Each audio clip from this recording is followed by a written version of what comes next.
Bonjour à tous, j'espère que vous allez très bien aujourd'hui.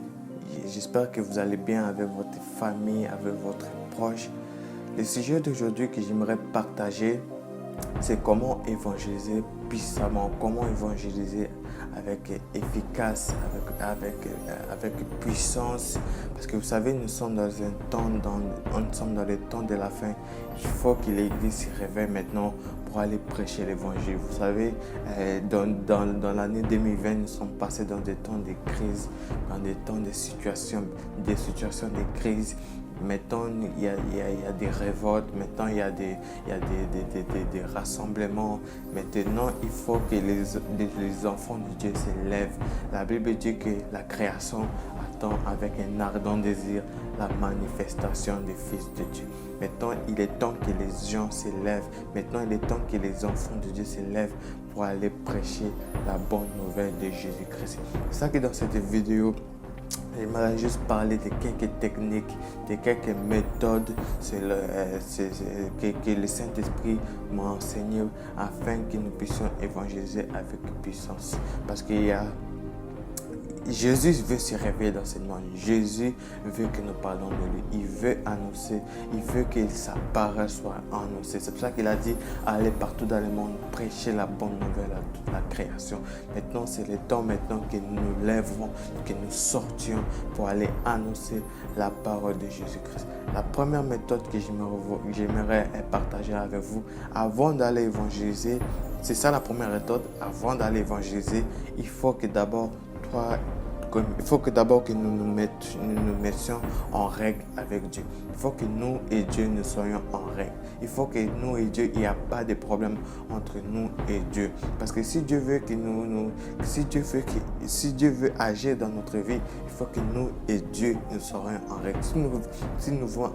Si nous voulons aller évangéliser avec efficace, avec puissance, avec l'aide du Saint-Esprit, il faut que nous nous mettons d'abord en règle avec Dieu avant toutes choses. Il faut que, avant même de penser de sortir évangéliser, il faut que d'abord tu te poses la question, est-ce que toi et Dieu vous êtes en règle? Si toi et Dieu vous êtes en règle, là tu peux aller évangéliser. Mais si toi et Dieu vous n'êtes pas en règle, il faut que d'abord tu te réponds.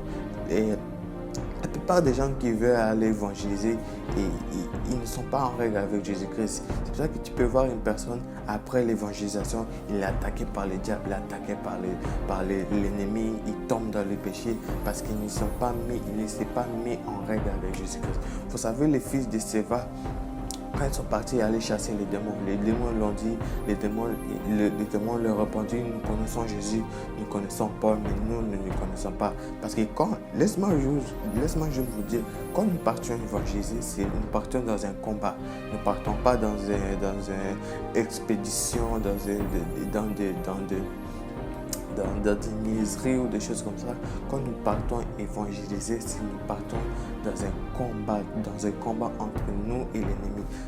Je sais que nous avons déjà vaincu, nous avons déjà la victoire, mais c'est très important de se mettre en règle avec le Saint-Esprit. Parce qu'aller évangéliser, ce n'est pas partir faire du bruit et tout ça.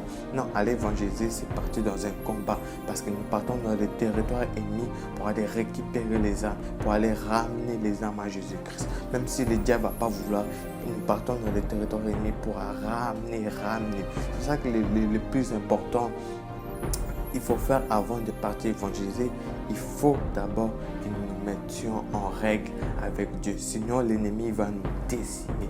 Comme si toi tu dis aux païens, Rome. Imagine quelqu'un qui ne s'est pas mis en règle. Là, il va avoir un païen. Il te dit, oh, réponds-toi, arrête de regarder la pornographie. Mais si toi tu es là-dedans, l'ennemi va te décimer. L'ennemi va te décimer, l'ennemi va te combattre, il va te détruire. Comme il l'a fait avec les fils de Séva. La deuxième méthode que j'aimerais partager avec vous, il faut avoir la compassion, il faut avoir le fardeau pour les âmes.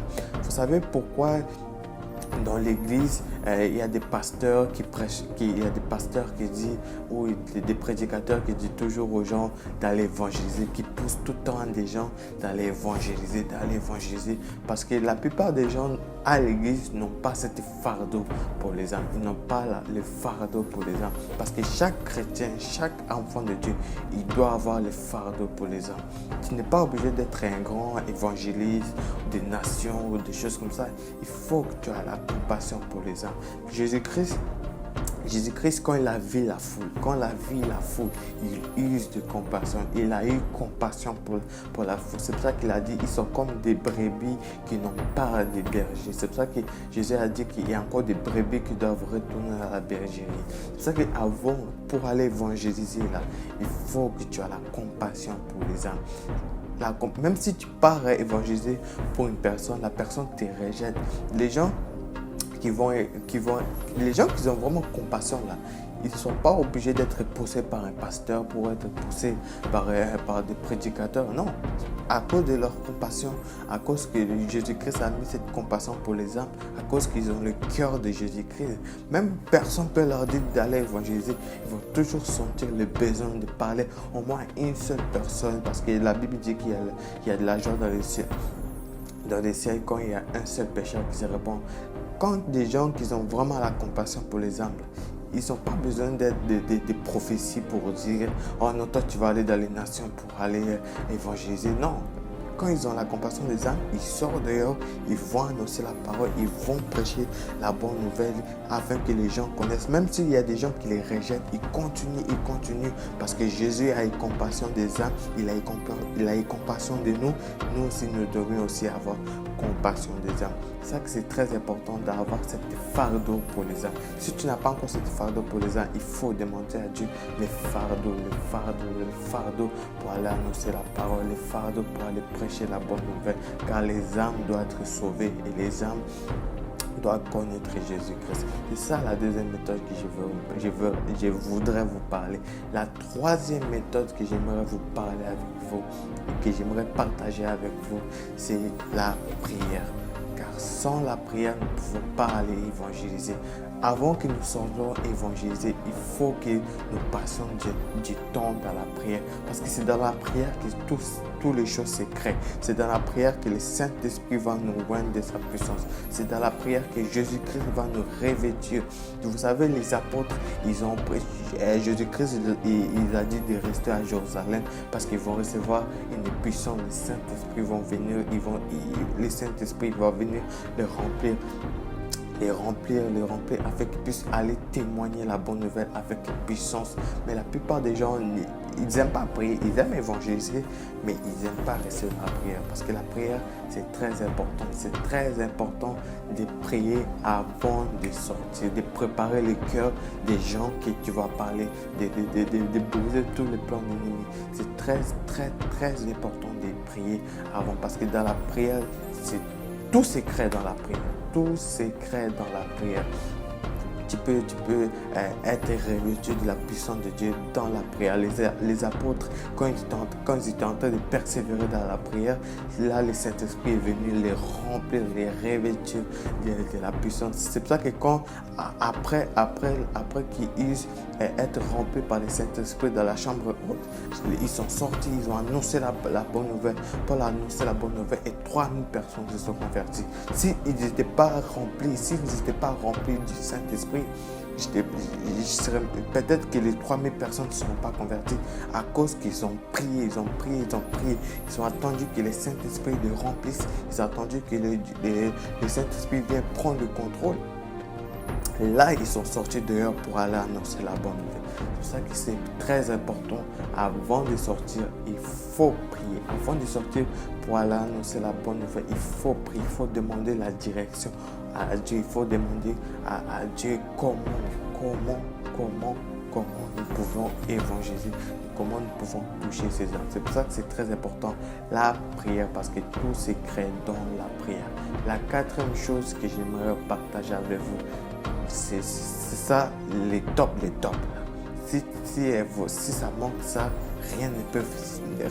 Toutes les autres méthodes que j'ai parlé, ça ne serait rien du tout. La quatrième, être remplis du Saint-Esprit. Car sans le Saint-Esprit, nous ne pouvons rien faire du tout. Les méthodes que je vous ai parlé là, sans le Saint-Esprit, nous ne pouvons rien faire. Nous ne pouvons même pas prier, nous ne pouvons même pas avoir la compassion des âmes, nous ne pouvons même pas nous mettre en règle avec Dieu.